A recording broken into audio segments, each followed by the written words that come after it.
جربوا بقى الفكرة الفظيعة دي، بجد تستاهل التجربة. 5 دبابيس فراخ بالشكل ده. اول حاجة هفتحها كده وهخلي العظم بتاعها باين من الناحيتين. افتحها كده بالشكل ده وهقطع حتة بس صغيرة من الجلد. افتحها كده بالشكل ده من الناحيتين واخلي العظماية تكون باينة كلها كده، واقطع حتة من الجلد من تحت بالشكل ده. معايا بقى للتتبيلة علبة زبادي، ملح وفلفل اسود،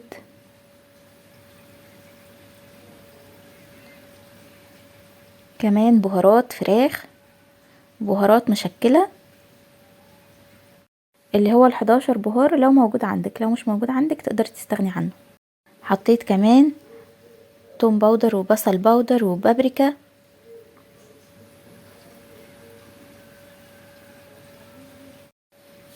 وهحط نص كوباية من المية ومعلقة كبيرة من الخل. اقلب بقى كل التتبيلة دي مع بعض.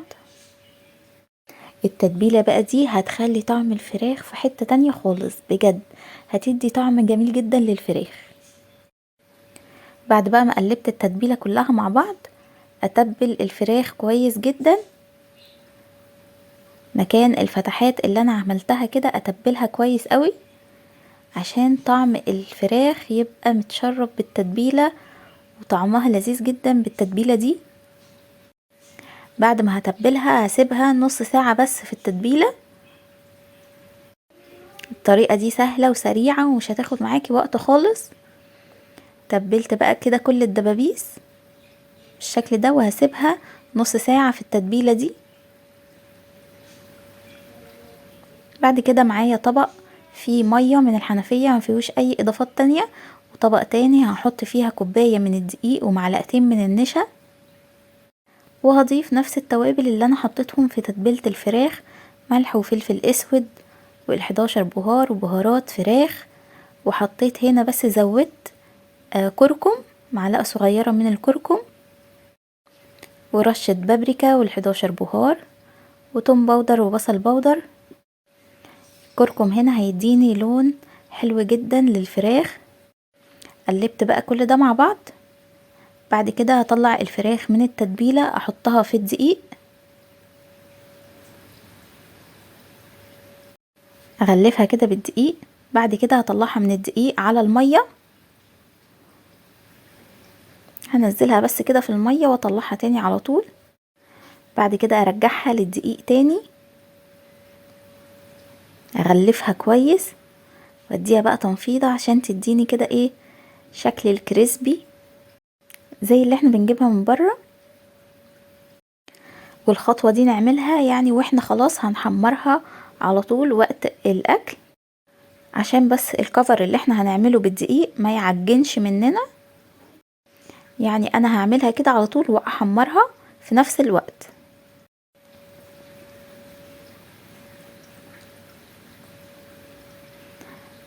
خلاص خلصت كل الدبابيس بصوا شكلها. بعد كده بقى معايا حلة فيها زيت، الزيت يكون سخن وعلى نار هادية، يعني اقل من الوسط شوية، ونسيبها بقى لحد ما تستوي وتاخد لون. معايا حلة هحط فيها شوية من الزيت وشوية من الملح والمية تكون بتغلي، وهعمل معاها بقى مكرونة اسباجيتي بالصلصة. كسرتها كده نصين وحطيت شوية سلام من غير ما يتكسروا. اقلبهم بقى مع بعض واسيبها لحد ما تتسلق، ومش عايزينها تعجن، يعني يدوب كده ايه 3/4 سوا مش سوا كامل، عشان لسه هنحطها في الصلصة. بعد بقى ما اتسلقت هصفيها لحد ما اعمل لها الصلصة. الفراخ بقى بفضل اقلب فيها كده لحد ما تاخد لون ذهبي من كل الجوانب. حلة بقى هحط فيها شوية من الزيت و3 فصوص من الثوم مفرومين، اقلبهم كده ياخدوا لون.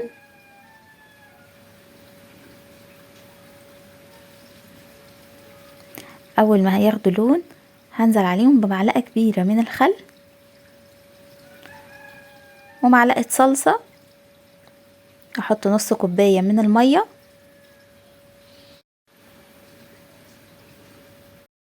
هزود تاني معلقة من الصلصة واقلب واشوف محتاجة مية معايا تاني اخففها تاني ولا لا. انا عايزة الصلصة تبقى تقيلة كده عشان تدي لون حلو للمكرونة. اقلبها كده واضيف عليها التوابل، هضيف ملح وفلفل اسود،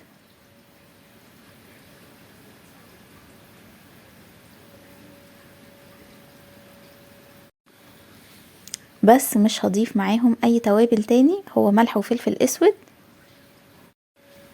نقلبها وهي غلوة واحدة بس. الصلصة الجاهزة دي مش بتحتاج ان هي تغلي كتير، يعني غلوة واحدة بس واقفل عليها. اول ما تبدأ تعمل فقاقيع كده خلاص. الفراخ بقى اول ما هتاخد لون ذهبي اطلعها من الزيت على مصفى عشان تصفي كل الزيت اللي موجود فيها وتفضل معايا مقرمشة. ما طلعهاش على مناديل مطبخ، لازم على مصفى تصفي كل الزيت اللي فيها عشان تفضل معايا مقرمشة. الصلصة بقى حطيتها على نار هادية خالص، بعد كده ضفت عليها المكرونة واقلبها كده مع بعض لحد المكرونة كلها ما تبقى متغلفة بالصلصة. بصوا واخدة لون حلو جدا، والفراخ بصوا بقى مقرمشة ولونها ذهبي وبجد رهيبة، واخدة لون حلو قوي. وهفتحها معاكم دلوقتي من جوه نشوفها مستوية ودايبة ازاي. بصوا الكفر مقرمش وبجد رهيبة. بصوا من جوه بقى مستوية ولونها فاتح، ما فيهاش اي حتت غامقة،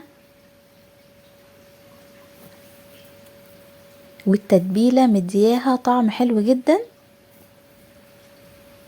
اعملوا بقى جنبها مكرونة او رز بالخلطة زي ما تحبوا.